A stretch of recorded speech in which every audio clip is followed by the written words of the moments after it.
স্বাগতম জানাচ্ছি ethical hacking টিউটোরিয়ালে। আমাদের এনভায়রনমেন্টাল সেটআপ সিরিজের আজকের পর্বে থাকছে আমরা কিভাবে একটি ব্রাউজার সেটআপ করতে পারি এবং ব্রাউজারের সাথে তার আনুষঙ্গিক যত এক্সটেনশন আছে বা অ্যাডঅনস আছে সেগুলোকে আমরা ইনস্টল করে নিতে পারি। তো আমি ডেস্কটপে একটি ফাইল রেখেছি, সেটি হচ্ছে সাইবারফক্স 52.9.1। তা আমরা সাইবারফক্স, এটি হচ্ছে মজিলা ফায়ারফক্সেরই একটি এডিটেড ভার্সন মডিফাই করা, যেটা হ্যাকাররা মূলত ইউজ করে থাকে। এর বাইরেও অনেক ব্রাউজার আছে, যেমন ওয়াসপ মন্ত্র, আমি যেটা নিয়ে সামনে কাজ করব। তো যখন যেটা দরকার আমরা তখন সেটা সেট আপ করে কাজ করে নিব। তো আমি এটি ইনস্টল করে নিচ্ছি। Yes, okay, I accept, next next next.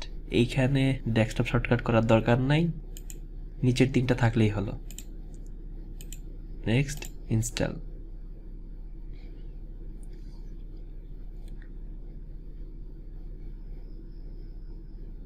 এবার এটা রান হবে, ফিনিশ। আমি এখান থেকে অন্য কিছু ইম্পোর্ট করতে চাই না।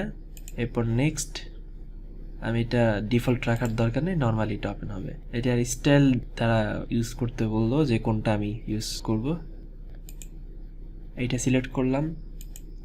নেক্সট, এইখানে থিম স্টাইল এইটা সিলেক্ট করলাম। নেক্সট, ডার্ক, নেক্সট, সিঙ্ক, ডান। ওকে, এবার আমি এটার এক্সটেনশনগুলো ইউজ করব। আমি চলে যাচ্ছি এই যে সেটিংস, এখানে অপশন আছে, অপশন থেকে আমি যাচ্ছি অ্যাডঅনস। অ্যাডঅনসে আপনারা এক্সটেনশনে এসে ক্লিক করলে এরকম এখানে একটা অপশন দেখতে পাবেন, সেটিংস চিহ্ন।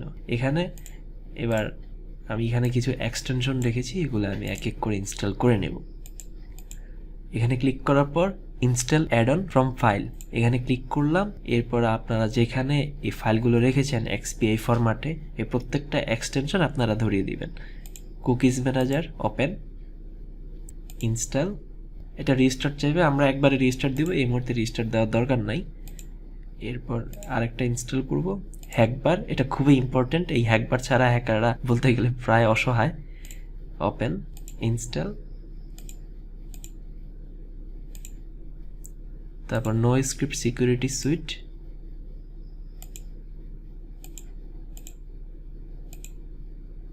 এরপর টেম্পার ডাটা, এটিও খুব ইম্পর্টেন্ট একটি এক্সটেনশন।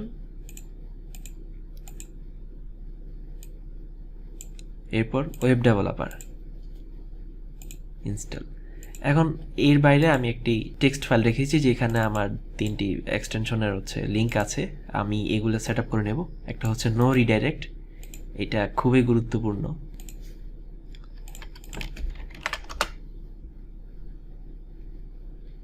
এরপর ডাউনলোড অ্যান্ড ইনস্টল, এখানে ক্লিক করব। এরপর অ্যালাউ, তারপর ইনস্টল। এটা ইনস্টল হয়ে গেছে, নো রিডাইরেক্ট। এরপর HTTP লাইভ হেডার্স,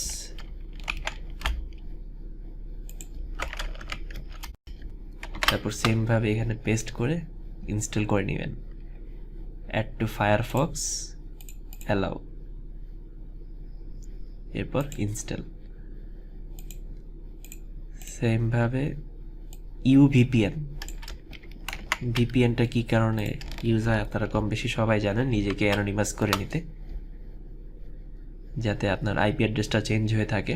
কিন্তু আইপি অ্যাড্রেস চেঞ্জ হওয়া কোনো সলিউশন না, কারণ 3 বছর 4 বছর বা 3-4 মাস পর হলেও কিন্তু আপনার আইপি অ্যাড্রেস থেকে আসতে করে যারা সাইবার সিকিউরিটি স্পেশালিস্ট বা যারা FBI, যারা পুলিশ, তারা আপনার ডিভাইসের ম্যাক অ্যাড্রেসটি বের করে ফেলে। সেক্ষেত্রে আপনার ডিভাইস লোকেট করে আপনাকে ঘরে এসে অ্যারেস্ট করে নিয়ে যায়।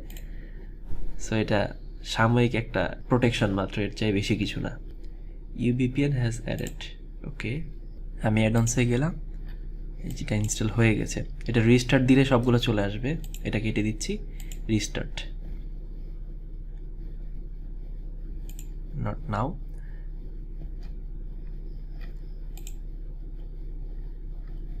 এই হচ্ছে আমাদের হ্যাকবার, এটা হ্যাকবার চলে আসছে এবং টুলসে ক্লিক করলে লাইভ HTTP হেডার্স, এটাও চলে আসলো। টেম্পার ডাটা, তাও চলে আসলো। নো রিডাইরেক্ট, এটাও চলে আসলো। এগুলো কিন্তু কাজ করবে না যদি আপনি এক্সটেনশনগুলো ইউজ না করেন। এইখানে ওয়েব ডেভেলপার, ঠিক আছে, এটা ইনস্টল হয়ে গেল। ইউভিপিএন, এখানে একটা আপনারা অ্যাকাউন্ট রেজিস্ট্রেশন করে নেবেন, রেজিস্ট্রেশন করে তারপরে এটা ইউজ করতে পারবেন। এখানে ল্যানে কিন্তু ইউজ করতে পারবেন না। আমার অলরেডি অ্যাকাউন্ট করা আছে, আমি এটা চালু করছি।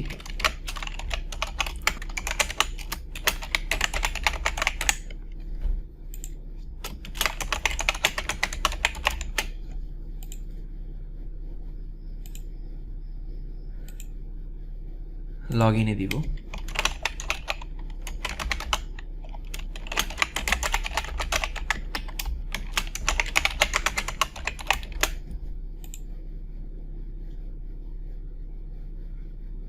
আপনারা এখান থেকে একটা অ্যাকাউন্ট রেজিস্ট্রেশন করে নেবেন। ফেসবুক, জিমেল যেভাবে অ্যাকাউন্ট খোলেন ঠিক সেমভাবে, এটা ভয়ের কিছু নাই।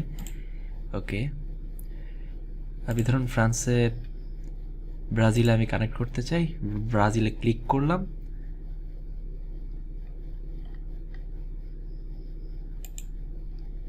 এগুলো হচ্ছে লক করা, এগুলো আপনি ইউজ করতে পারবেন না। যেগুলো এই যে আনলক করা, এগুলো ইউজ করতে পারবেন। ইতালিতে ক্লিক করলাম, ব্যাস ইতালি কানেক্টেড হয়ে গেল। দেখুন কারেন্ট লোকেশন বাংলাদেশ, কিন্তু কানেক্টেড লোকেশন হচ্ছে ইতালি, এবং আইপি অ্যাড্রেসটাও কিন্তু চেঞ্জ হয়ে গেল। সো এই ছিল আমাদের আজকের পর্ব। এরপরেও যদি কোনো কিছু আমাদের ইনস্টল করে নিতে হয়, তাহলে যখন যা লাগবে আপনারা তখন তা পেয়ে যাবেন, এবং ওই পর্বে কিন্তু আমি সেই জিনিসগুলো দেখিয়ে দিব। সো এটা নিয়ে টেনশনের কোনো কিছু নেই যে রিসোর্স কম দিয়েছি বা বেশি দিয়েছি, বা যতটুকু দরকার ততটুকু দিয়েছি। আমরা যখন যা লাগে তখন তা ইউজ করে নেব, এবং প্রত্যেকটা রিসোর্স কীভাবে ইনস্টল করতে হয় ওই পর্বে আমরা দেখিয়ে দিব। ধন্যবাদ।